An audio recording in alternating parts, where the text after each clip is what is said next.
Good morning, good morning, good morning, good morning. So guys, ito na naman ang ating pangalawang games na ituturo ko sa inyo kung paano laruin. Welcome to my channel.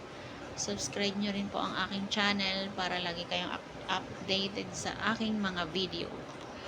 So ito ulit guys, pasok tayo kay Popo Live.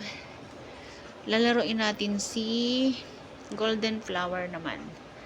So sa mga hindi pa alam kung paano laruin si Golden Flower, so, ayan, nasa games na tayo. Pindutin natin to, si Golden Flower. So, meron pa akong natirang diamond.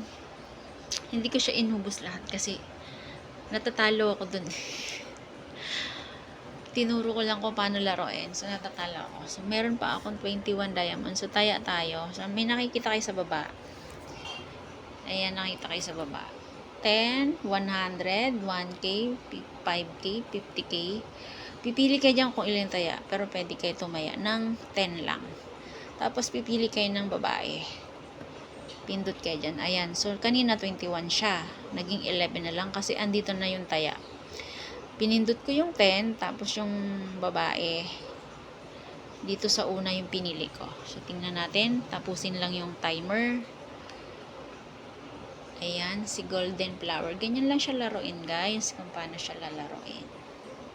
So, wait natin yung time kasi may mga card na lalabas. Ito yung mga card na lalabas dyan sa taas. So, ayan guys, nanalo ako. So, ayan na, nag-win ako. So, magkano na yung diamond ko? Kanina is 21 nadagdagan. Nadagdagan siya kahit papano. Kasi maliit lang yung taya ko. Pero siguro kung malaki ang taya nyo, malaki din yung balik na panalo. So, ganyan guys, paglaro ng Golden Flower.